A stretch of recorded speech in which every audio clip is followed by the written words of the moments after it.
antes que vocês fiquem apavorados, ok? Eu vou dar umas informações rápidas sobre a minha saúde, tá bem? Talvez vocês vão me ver cansado aqui, isso é, ofegante, ok? Isso vai ficar por um bom tempo ainda. O coágulo que tem no pulmão leva um bom tempo para se dissolver, isso quem vai fazer o organismo. Então, se vocês vêm aqui cansado, não fiquem preocupados, ok? Estou em pé e posso ficar em pé, parado, por no máximo 50, 55 minutos, tá bom? Então, também eu vou cumprir o horário em relação a isso. Então, continue orando por mim, pelo menos até os próximos 20 dias eu tenho essas restrições, depois eu vou voltar ao médico e vou ver se ele me libera para mais algumas coisas. Estou com meias adequadas para poder ficar aqui em pé, tá bom? Então não fiquem preocupados, eu quero agradecer as orações de vocês. Vamos orar? Obrigado, Deus, pelo grande privilégio que nós temos de ter acesso à Tua Palavra, ó Pai, de poder ouvir a Tua Palavra pregada, ó Pai querido, com fidelidade, e o privilégio que nós temos ainda, ó Pai querido, de poder falar do Senhor Jesus, de poder pregar a Tua Palavra, ó Pai querido, de poder proclamar a nossa fé e declarar, ó Pai querido, aquilo que nós cremos. Nós não sabemos por quanto tempo isso ainda será possível aqui no Brasil, quem sabe até a sua volta, ó Pai. Pedimos que o Senhor nos ajude a valorizar essa liberdade que nós temos, para que possamos cumprir a nossa missão. Também peço, ó Pai querido, que o Senhor continue nos iluminando, estudando aquilo que o Senhor vai realizar no futuro, e que o Senhor nos traga convicção sobre como nós devemos interpretar essas profecias.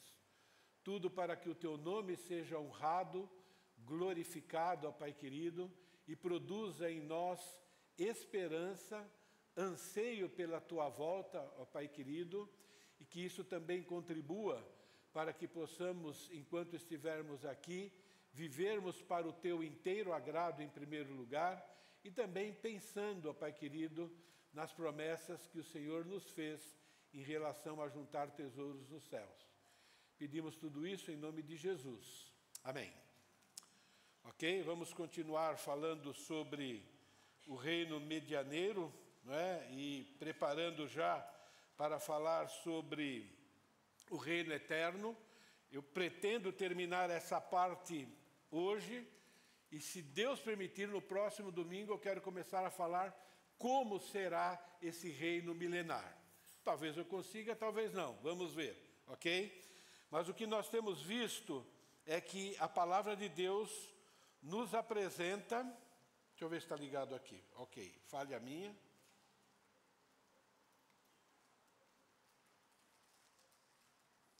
A palavra de Deus nos apresenta uma revelação progressiva sobre o reino do Messias, esse reino físico, literal e político, ok?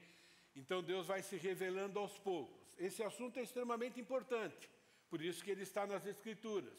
Por isso que ele, em quase todos os livros proféticos do Antigo Testamento, fala sobre esse reino real do Senhor Jesus, e também no Novo Testamento. A última revelação está no livro de Apocalipse. Apocalipse, ele mostra a ordem cronológica desses eventos. Então é muito importante nós entendermos isso. Nós já falamos muito do livro de Apocalipse. Na semana passada, enfatizei o capítulo 19, veja a sequência. Temos a guerra contra o anticristo, né, que o mundo é liderado pelo diabo. Então, antes do milênio, Jesus precisa destronar esse rei para assumir o seu lugar. Isso está no capítulo 19. No capítulo 20, nós temos a informação de Satanás derrotado e preso. No capítulo 20, logo a seguir, nós temos a informação sobre o reino milenar.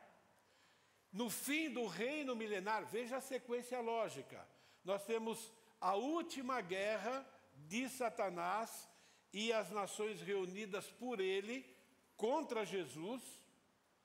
Jesus vence essa última batalha.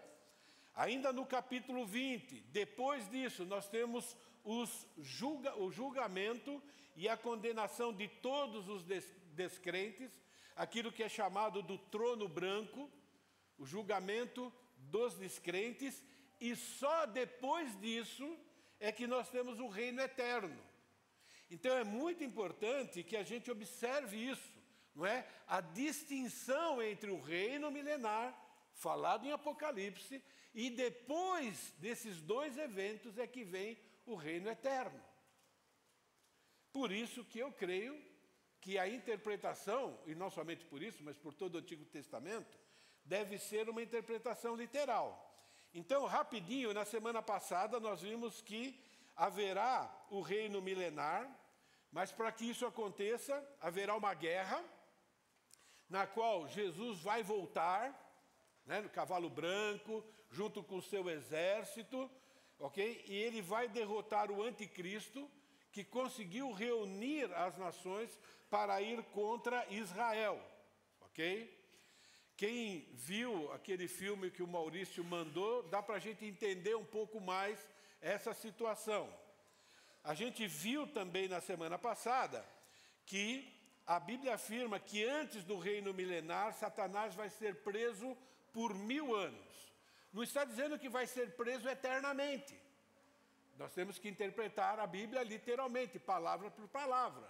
Então, aqui nós vemos, né, Satanás preso por um período de tempo. Eu interpreto os 1000 anos literais. Se alguém não quiser interpretar literal, então interprete que vai ser por muitos séculos, porque é algo longo, ok?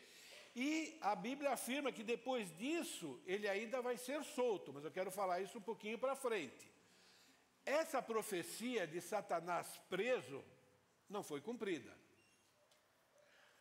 Não está sendo cumprido agora. Vocês concordam comigo ou não? Quer dizer, se o reino milenar é um reino espiritual através da igreja, então nós temos que dizer que Satanás, ele devia estar preso ou está preso. Né? Então a ação de Satanás é uma lenda, mas nós sabemos que não é assim. Satanás ainda está agindo no mundo. A Bíblia diz que ele é o dragão, a antiga serpente e assim por diante. Eu quero falar um pouco sobre isso, né? Por que a Bíblia afirma que Satanás vai ser preso? E isso ajuda a gente a entender que o reino milenar não é através da igreja, ok?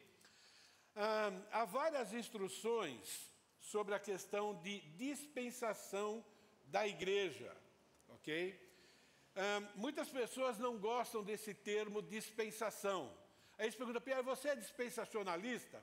Eu vou perguntar, bom, depende da sua definição de ser dispensacionalista, ok? Mas eu digo, eu sou dispensacionalista, porque a Bíblia é dispensacionalista. Por exemplo, o conceito de dispensação está na Bíblia. Quando eu digo conceito, é porque a palavra dispensação é uma palavra da língua portuguesa.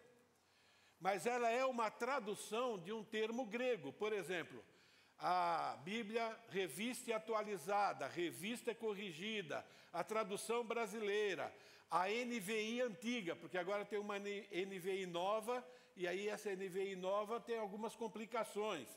A Almeida, século 21. Então nós temos aqui 6, né, versões mais, vamos dizer assim, tradicionais da Bíblia, que traduz esse termo economia, que é o termo grego, como dispensação. Por exemplo, né, de tornar a congregar em Cristo todas as coisas na dispensação da plenitude dos tempos, tanto as que estão nos céus como as que estão na terra. Então, a dispensação da plenitude do tempo é o tempo da igreja. Essa palavra dispensação é aquele termo que eu falei, economia, tá bom? É da onde vem o nosso termo da língua portuguesa, economia, que significa a forma de Deus administrar no mundo, a forma de Deus organizar as coisas. Por exemplo, a dispensação judaica ou a dispensação da lei é diferente da dispensação da igreja. Hoje nós celebramos a ceia do Senhor, Mas nós não sacrificamos, por exemplo, animais. Os rituais praticados pelo sistema sacerdotal. No Antigo Testamento é de uma forma, agora na dispensação da igreja é outra, e no reino milenar vai voltar a ser parecido com aquilo que era no Antigo Testamento, e vamos falar isso mais adiante. Então é a forma de Deus lidar com o povo. Por exemplo, a época da igreja, ela é afirmada como sendo a plenitude, né, dos tempos, mas também é chamado de dispensação da graça e dispensação do mistério, porque era algo que no Antigo Testamento não se falava sobre igreja. Então, por exemplo, Efésios 3:2, que está aí. Se é que tendes ouvidos a dispensação da graça de Deus, que para convosco me foi dado. Então, Paulo pregava agora a dispensação da graça. Não havia graça no Antigo Testamento? Com certeza havia. Mas havia uma série de regras, as leis que precisavam ser cumpridas.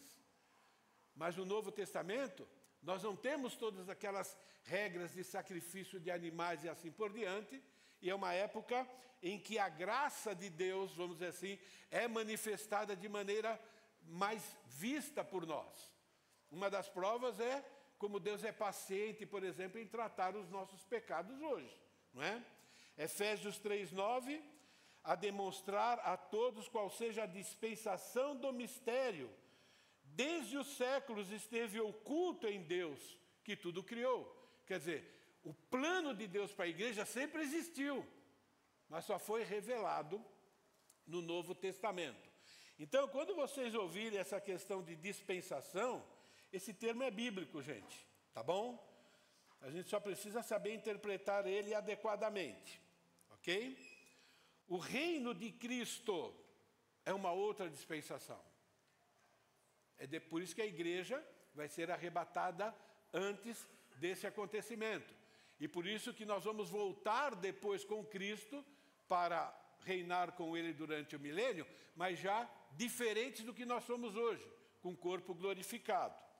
Então, o reino de Cristo não pode ser o período da igreja, pois Satanás não está preso ainda, pelo contrário. A Bíblia afirma que ele, na dispensação da igreja, ou no período da igreja, se você não gosta do termo dispensação, ok? A Bíblia afirma que ele continua mantendo todos os descrentes sob o seu controle, até que Cristo os liberte. Então eu estava debaixo do controle, eu particularmente, estava debaixo do controle de Deus até 1983. Aí, pela graça de Deus, Ele me capacitou a entender e ali eu fui liberto do controle de Satanás, não é? Então, na semana passada, eu fiz uma afirmação, né, que o mundo jaz no maligno, é a dispensação da igreja. Você lembra o significado de jaz? Né? Literalmente deitado. O que significa isso? É uma figura de linguagem dizendo o quê? Que os descrentes estão sob total controle do inimigo até que Deus os liberte. Eles estão inertes, eles não têm poder para sair do controle do inimigo, a não ser que Cristo os tire, como nós no passado também já estivemos. No reino milenar, Satanás vai ser preso. Além disso, nós temos uma outra instrução para a igreja, mostrando que Satanás está vivo e ativo. Então, o reino milenar não pode ser através da igreja. Segunda instrução, sujeitai-vos, portanto, a Deus, mas resisti ao diabo. Se o diabo está preso, para que eu preciso resistir? E ele fugirá de vós. Temos duas ordens aqui, para nós. E eu sempre quero aplicar aquilo que nós estamos estudando, não é? Sujeitai-vos é um imperativo, é uma ordem. Essa palavra significa obedeçam, se submetam ao controle de Deus, é o que significa aqui se sujeitar a Deus. É um termo militar, é um termo grego militar, que significa você se organizar, você organizar uma tropa, um comando militar, debaixo de um líder. Isso é, aquele grupo tem que se sujeitar a esse líder. No uso não militar, é uma atitude voluntária de ceder, de cooperar, de assumir a sua responsabilidade. Deus está dizendo, nós como cristãos, como filhos de Deus, devemos ceder voluntariamente ao desejo de servir a Deus, de agradar a Deus e rejeitar voluntariamente o desejo da carne, o desejo daquilo que atrapalha o nosso relacionamento com Deus. Nós devemos voluntariamente cooperar com o plano de Deus. Isso é possível cooperar com o plano de Deus resistindo ao diabo. Então, nós nos sujeitamos a Deus quando a gente resiste ao diabo. E se você não estiver resistindo ao diabo, ou eu não estiver resistindo ao diabo, significa que eu estou me sujeitando a quem? Entende? Então, quando eu estou me sujeitando a Deus, estou resistindo ao diabo. Quando eu não me sujeito a Deus, na verdade estou me sujeitando ao diabo. E nós temos a experiência de Pedro, né, que foi usado pelo inimigo. Então é muito importante que nós entendamos isso. A segunda ordem é resistir. Coloque-se contra o diabo. Oponha-se a ele. Deus nos deu capacidade agora de controlar a nossa vontade, de você controlar a sua vontade. Agora você pode guerrear contra a carne. Nós temos a vontade de Deus dentro de nós, o Espírito Santo habita em nós, e nós continuamos com a velha natureza. E agora nós podemos guerrear. O não cristão não tem esse poder de guerrear. E nós temos uma afirmação taxativa aqui, sobre o que acontece com o diabo quando a gente resiste. Ele fugirá de vós. Modo indicativo, aquilo que afirma um fato. Isso vai acontecer, sem contestação. Então significa o seguinte, o diabo não tem mais poder sobre nós. Quando a gente segue as instruções de Deus, a Bíblia garante que a gente vai ser vitorioso. A gente não é vitorioso quando a gente não quer. Não tem jeito. Ou quando a gente é pego desprevenido. Então, você é pego desprevenido, né? Aí acontece aquele pecado, né, que não é voluntário. Aí o Espírito Santo te acusa e o que nós podemos fazer? Instantaneamente paramos de pecar. Ou freamos aquele pecado em andamento. É uma promessa de Deus. Quando eu estou aconselhando pessoas que estão sob pecados escravizadores, eu digo o seguinte, olha, a Bíblia diz duas coisas a seu respeito, você tem que decidir qual dos dois. Ou você nunca foi salvo, então a gente precisa passar o Evangelho de novo, ou você é um crente sem vergonha, que quer voltar para o Egito, que quer se deliciar no pecado. Por quê? Porque Deus garante que em seguir as instruções de Deus, nós vamos vencer o inimigo. Então essa é a realidade da vida cristã. Nós vamos continuar pecando? Sim, porque nem sempre ou nós nos lembramos da questão de resistir, ou talvez nem sempre queiramos resistir, porque ainda temos alguns prazeres pecaminosos, e aí Deus vai tratar isso conosco. Mas veja bem, podemos afirmar que Satanás está preso? Não, ele não está preso. Ok?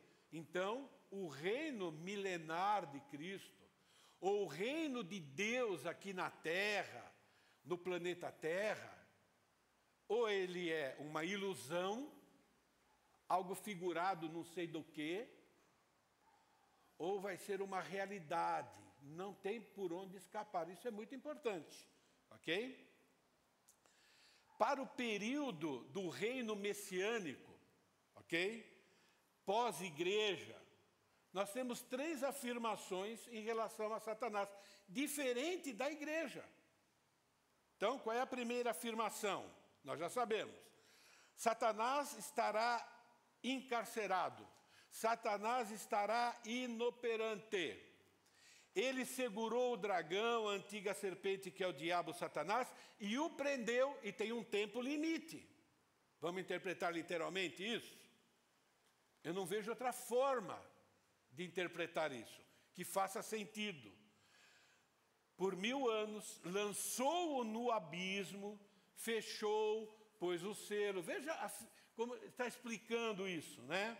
Para que ele não mais enganasse as nações, porque esse é o papel do inimigo.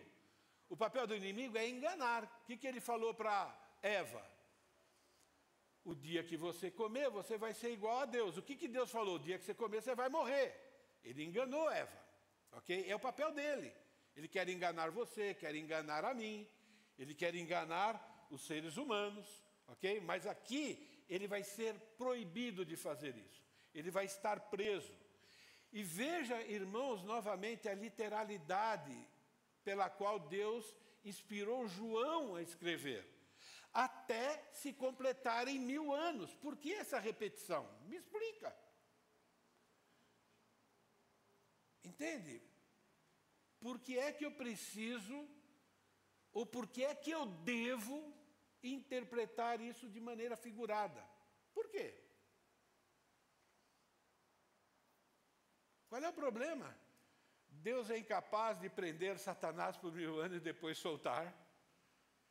Ele não pode decidir que no planeta Terra, a gente, ou os seres humanos daquela época, a gente vai estar envolvido nisso, experimentem 1000 anos sem ação de Satanás para provar aquilo que precisa ser provado, e vocês vão saber mais adiante. Haverá um período no planeta Terra em que Satanás e os seus demônios não agirão na vida das pessoas. É o que está dizendo aqui. Por que isso é surpresa?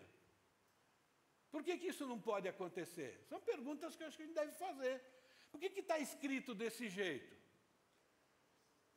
Se é uma figura de linguagem, qual é a interpretação?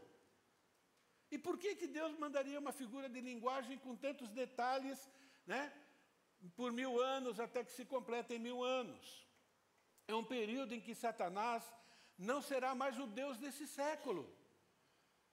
Porque o rei e o Deus até de toda a sociedade vai ser Jesus. Não faz sentido isso? O que o Espírito Santo te leva a interpretar dessa forma? O príncipe da potestade do ar vai deixar de ser príncipe por 1000 anos. Não vai influenciar pessoas, não vai influenciar nações, não vai influenciar reis, autoridades. Quando Satanás estiver preso no reino messiânico, as pessoas vão ter que resistir à velha natureza. Mas Satanás não vai estar reinando. E esse período de 1000 anos também vai servir para provar que Satanás não é o grande problema. Ele é um problema, mas ele não é o grande problema. O grande problema é o Pierre que existe dentro de mim. E lá vai ser provado isso. Porque a Bíblia afirma que nesse reino messiânico ainda vai acontecer o pecado. E Deus precisa mais uma vez mostrar que a nossa tendência é fazer o quê? Né? Nós não somos pentecostais, mas a gente vive acusando o inimigo por muita coisa que é a nossa responsabilidade. Não é verdade? Então Deus vai provar. O problema não é esse, não. O problema é o coração humano. A segunda afirmação: Satanás será liberto para voltar a agir. Mas por que Deus está fazendo esse plano? Pelo mesmo motivo que ele permite que Satanás seja preso agora. Para provar que mesmo num reino perfeito, que nós vamos ver como vai ser esse reino, ok? Tem pessoas lá que não vão gostar da autoridade de Cristo. Vai dizer que Cristo é um ditador. E é mesmo. É teocracia. É aquilo que Deus determina que vai acontecer. E se fizer diferente, vai ser punido. O que tem acontecido na nossa sociedade hoje? Aquilo que é pecado, as pessoas dizem, não, mas eu tenho liberdade de fazer, o corpo é meu. Deus está falando, de jeito nenhum, vocês vão prestar contas. Né? Só que lá, quando acontecer o pecado vai ser tratado. Então as pessoas não vão ter liberdade para fazer o que quer. E quando Satanás for solto, vai arrebanhar essas pessoas, que não são salvas, que nasceram durante o milênio, mas não foram convertidas, ok? Então está aqui, lançou no abismo, fechou, pôs selo, mas depois disso é necessário, essa palavra necessário faz parte do plano de Deus. Ele tem um plano, algumas partes desse plano a gente entende, outras talvez a gente vai entender de maneira perfeita na eternidade, mas significa o quê? Está tudo debaixo do controle de Deus, tudo tem um propósito, e o propósito sempre é o quê? O bem daqueles que amam a Deus. Quando, porém, se completarem 1000 anos, Satanás será solto da prisão. Ele vai voltar a influenciar. E a terceira afirmação é que ele vai ser solto e ele vai arrebanhar os descrentes. Afinal de contas, descrentes é filho de quem? A Bíblia diz que todo descrente é filho do diabo. Ok? Então ele vai arrebanhar os seus. Por quê? Porque essas pessoas não querem ser reinados pelo rei Messias, eles querem liberdade para fazer aquilo que eles querem. O diabo vai dizer que vai conseguir derrotar o Messias e vai reassumir o seu lugar. A grosso modo estou falando. Não é? E a Bíblia afirma que vão ser derrotados. Então Satanás, agora, ele vai atacar o rei de Israel e o rei do mundo. Lembra, Jesus é chamado de o rei dos reis. E sobre essa guerra, eu não sei se nós vamos estudar. Tá bom? Estou orando ainda. Nós vamos estudar, por enquanto, o reino milenar. Ok? Perguntas para a gente meditar. Por que esses eventos de Apocalipse devem ser interpretados alegoricamente ou figuradamente? É uma pergunta. Por que é que tem necessidade de ser assim? Ou, em outras palavras, por que é que não pode ser literal? Se é alegoria ou figurativa, quando é que foi cumprido ou quando será cumprido? Quando vai ser? Não pode estar acontecendo agora, porque, como eu estou falando, a Bíblia diz que Satanás está solto. Não faz sentido ser o período da igreja, porque foi escrito para a igreja, para nós. Isso tem que ser cumprido num período em que ainda o pecado esteja presente. Então, quando vai ser?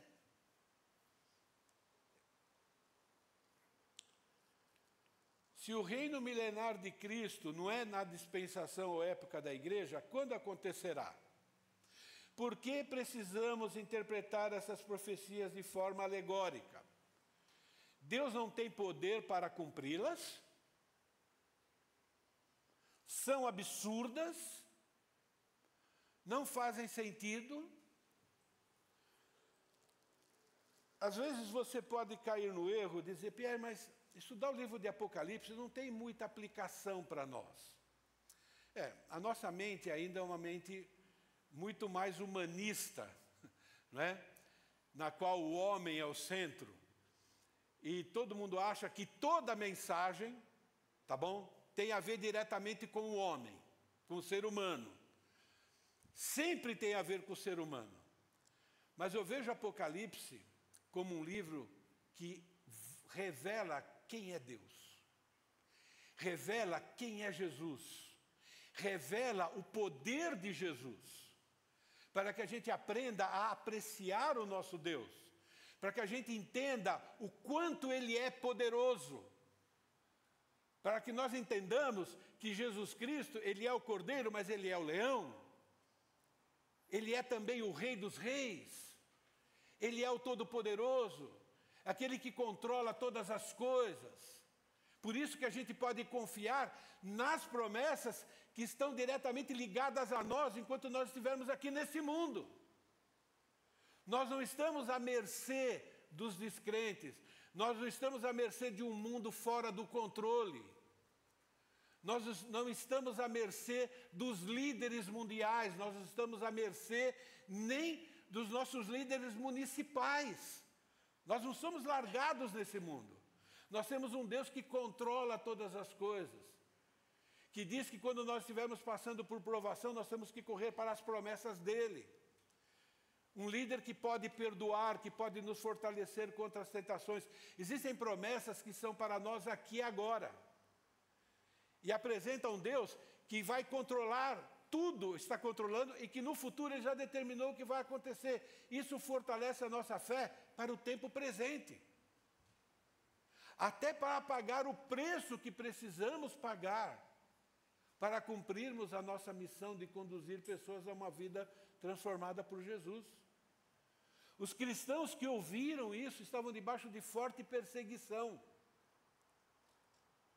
E esse livro de Apocalipse serviu para eles ficarem animados por causa de promessas que eles receberiam na eternidade. Deve servir para nós também. Não esqueça, a salvação pela graça ainda é absurda para os descrentes. Ainda é loucura. Pessoas não interpretam a salvação pela graça. Pessoas religiosas, teólogos, não salvos, não interpretam a salvação pela graça como sendo de graça de verdade. Entende? É um absurdo. Não faz sentido para o descrente. Agora, eu não estou afirmando aqui, irmãos, cuidado, né? Não coloquem palavras na minha boca. Não estou dizendo que aqueles que não acreditam no reino milenar literal, que eles são descrentes. Não estou dizendo isso, de jeito nenhum. Mas estou fazendo uma comparação. Né? O fato de não fazer sentido não significa nada. Deus é poderoso para fazer isso e muito mais.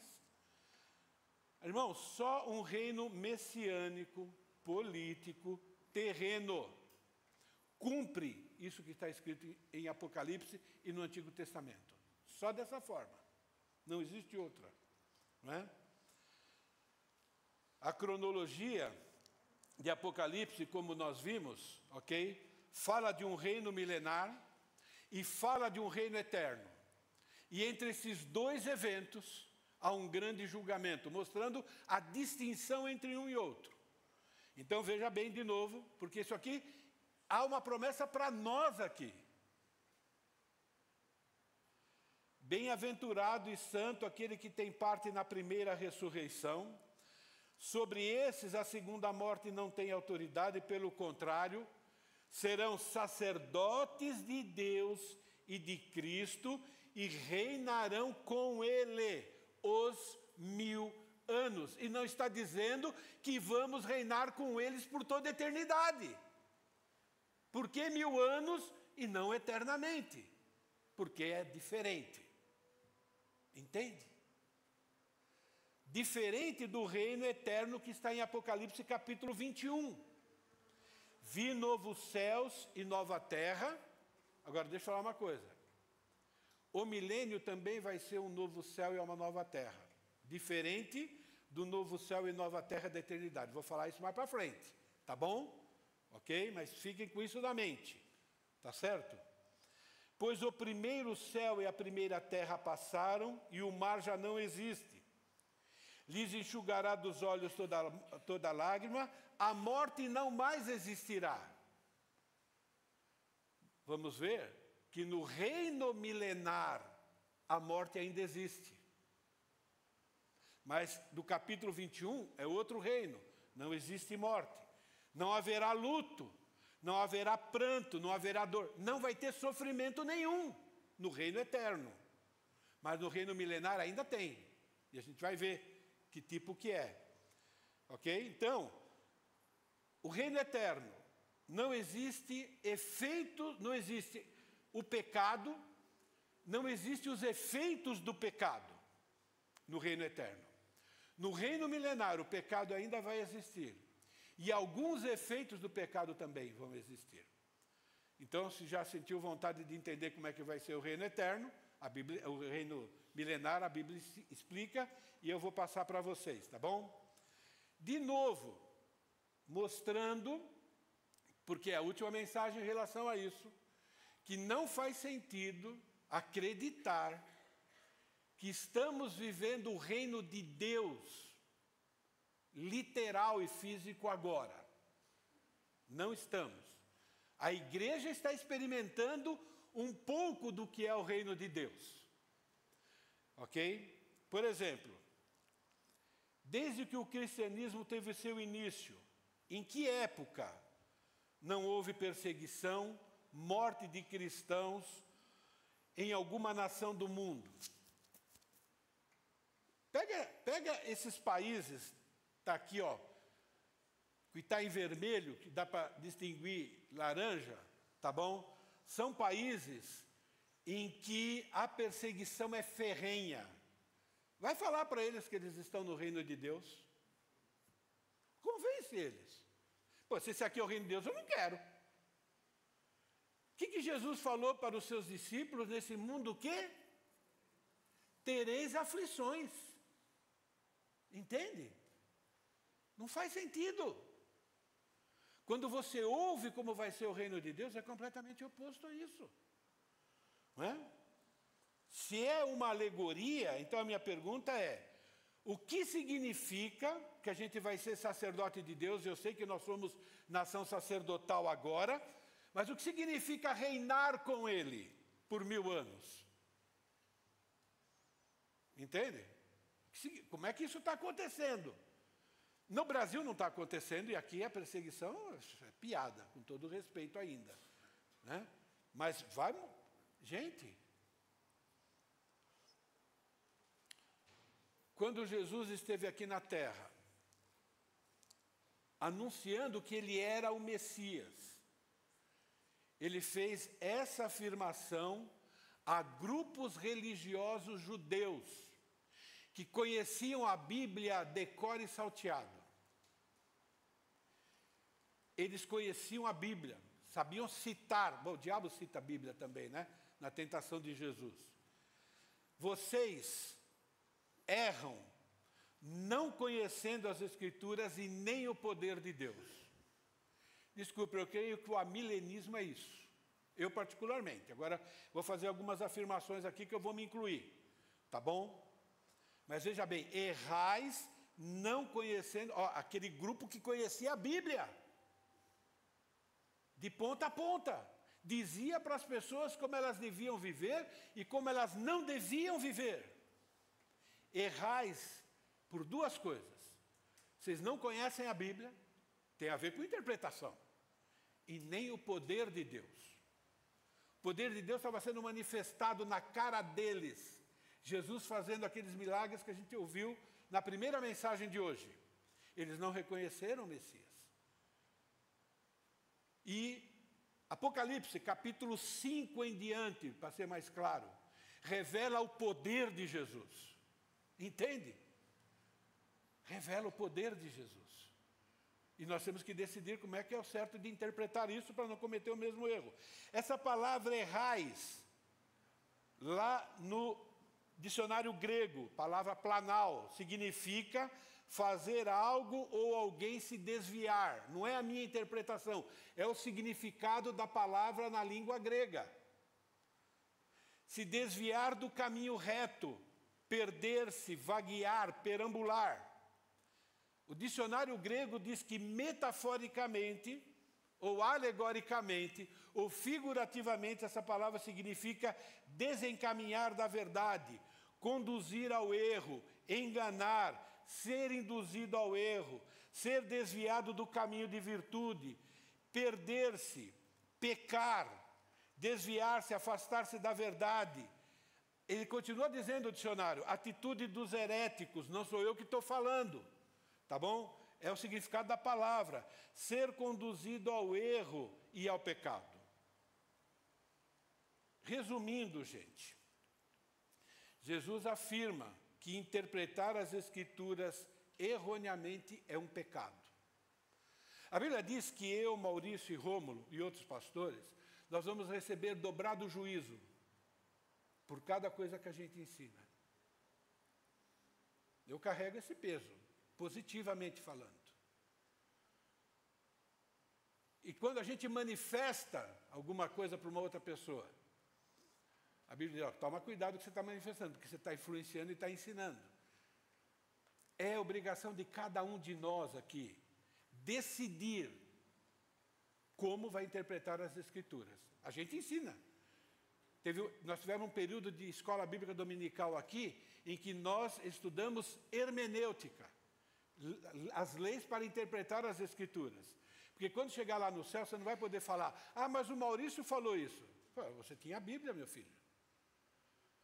Se o pessoal lá de Bereia, ao ouvir Paulo, sabendo que Paulo chegava lá e depois ia verificar se as coisas são exatamente assim, porque é a responsabilidade deles, vocês também têm que fazer isso. Cuidado, vocês ficam ouvindo muita coisa na internet, tem coisa boa e tem coisa ruim, e às vezes vocês não examinam, não interpretam as regras. É fácil de ser enganado, gente. Se a interpretação literal é errada, eu estou pecando. Não tem meio termo. E se a alegórica ou a figurada é errada, ela é pecaminosa. Um dos dois lados estão pecando. Eu respeito. Entende? Mas não significa que eu concordo. Alguém está pecando. Aí você tem que olhar para as Escrituras, com a ajuda do Espírito Santo, e levar isso a sério. E falar, bom, eu preciso ter uma posição. Você não pode ficar em cima do muro. Porque isso afeta o seu dia a dia. Você imagina que não afeta? Afeta. A Bíblia diz que afeta. É com essa seriedade que a gente tem que encarar cada ensino da palavra de Deus. Eu e vocês. Estou encerrando. Sobre esse reino milenar, que a gente vai falar a partir da semana que vem, se Deus permitir, ok? Uma parte da profecia de Isaías. Agora, irmãos, lembrem o contexto de Isaías. Parte do povo do norte já havia sido espalhado pelos assírios. Parte do reino de Judá, uma parte já tinha ido para o cativeiro babilônico. O cativeiro babilônico, se a minha memória não me falha, aconteceu em 3 períodos. O último foi o de Daniel, provavelmente. E agora ele está escrevendo para aquele povo que viu filhos sendo assassinados, criança de peito foram assassinados por Nabucodonosor. Mulheres foram violadas, assassinadas. O povo foi levado como escravo. É nesse contexto do povo judaico que você tem que interpretar essas Escrituras.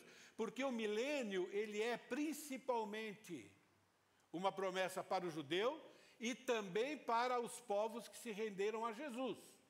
Mas tem tudo a ver com a promessa feita a Abraão e a promessa feita a Davi, na qual o povo judeu teria um descendente de Davi, que iria reinar sobre eles de maneira perfeita por longo tempo. Eis que crio novos céus e nova terra. Espera aí, Pierre, novos céus e nova terra em Apocalipse está no reino eterno. Bom, aqui vai explicar por que o reino milenar também é novos céus e nova terra, num certo nível. Ok? Não haverá lembrança das coisas passadas, jamais haverá memórias delas. Eu estou pulando alguns versículos. E exultarei por causa de Jerusalém. O que aconteceu com Jerusalém quando Nabucodonosor invadiu a última vez? Não sobrou nada. Entende? Jerusalém foi arrasada. Então tem a ver com o povo de Israel aqui. Jamais haverá memórias delas. Exultarei por causa de Jerusalém e me alegrarei no meu povo. Quem era povo de Deus quando Isaías escreveu? Entende? Quem era o rei, ou deveria ser o rei? ainda era um descendente de Davi. Nunca mais se ouvirá nela nem voz de choro, nem de clamor, pelas crianças assassinadas, pelas mulheres violadas, pelos filhos que morreram e estavam vivendo como escravos. Não haverá mais nela criança para viver poucos dias. Até hoje, você vai para o cemitério e você vê criança recém-nascida lá. Novos céus e nova terra, por quê? Porque no milênio, muito do efeito do pecado vai ser minimizado. Não é por causa de vacina. É porque Jesus está reinando. E Ele controla todas as coisas, inclusive as epidemias. O milênio é um tipo de novos céus e nova terra. Não de forma plena, porque o pecado ainda existe. E esse texto vai mostrar que existe o pecado e ainda existem alguns efeitos do pecado. Mas não todos como existe agora, ou como sempre existiu. Não haverá nela mais crianças que viver pouco dia, nem o velho que não cumpra os seus. E agora, eu tenho que interpretar isso literal. Porque morrer aos 100 anos é morrer jovem. Tem gente que não acredita que no começo Matusalém viveu 900 e tantos anos. Morrer jovem com 100 anos... E olha a informação que vem logo em seguida, quando ele diz, porque morrer aos 100 anos ainda é jovem. E quem pecar, só aos 100 anos será amaldiçoado. Que maldição é essa? Alguns dos efeitos do pecado. Olha como os efeitos do pecado lá vão ser minimizados. Os efeitos do pecado natural. Novos céus e nova terra num certo nível. E continua mostrando o novos céus e nova terra no milênio, que não é o mesmo do eterno.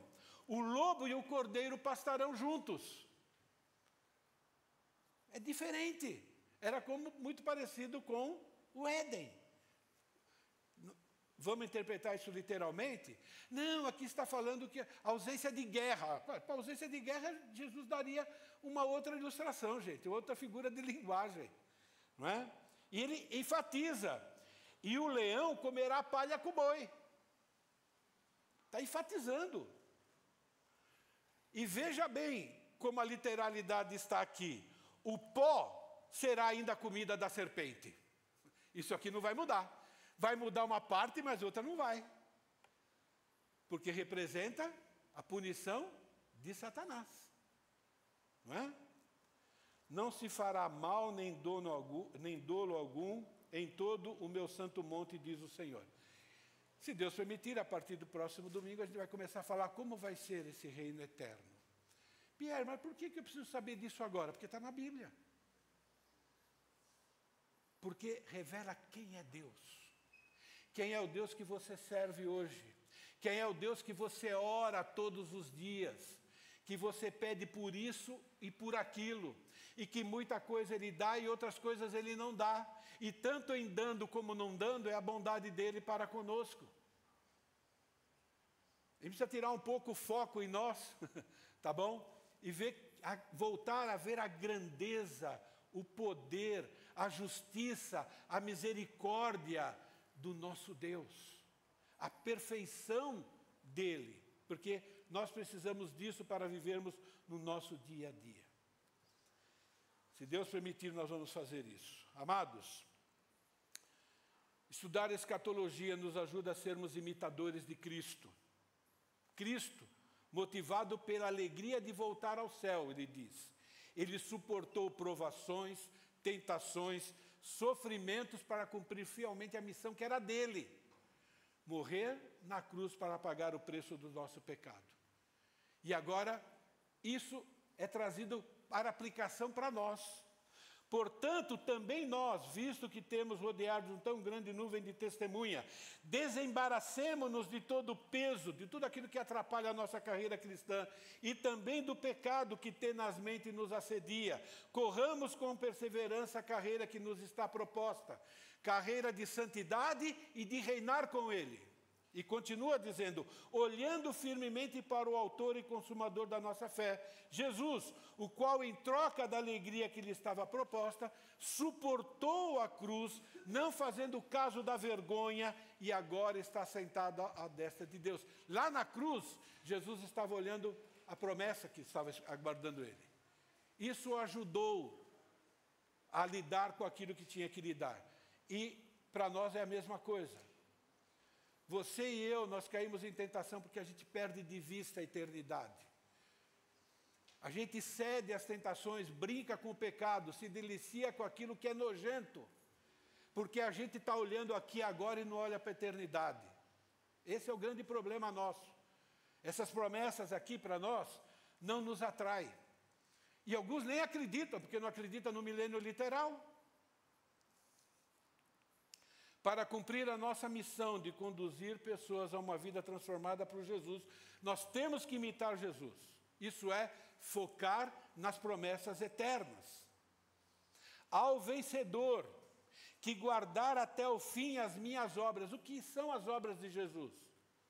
É a santidade progressiva e fazer discípulos. A última ordem que ele deu foi essa. Fazer discípulos. Vocês estão aqui para isso. E lhe darei autoridade sobre as nações. Isso aqui é repetido. Você quer acreditar? Eu acredito. E com cetro de ferro as regerás e reduzirás a pedaço, como se fossem objetos de barro. Assim como também eu recebi do meu Pai, dar-lhe-ei ainda a estrela da manhã. Quem tem ouvidos, ouça que o Espírito diz às igrejas. É nós que temos que ser vencedores e nós vamos ter autoridade sobre nações. O reino de Jesus, aqui nessa terra, é uma promessa que permeia toda a Bíblia, de Gênesis até Apocalipse. E a promessa de que nós vamos reinar com Ele, também está na palavra de Deus.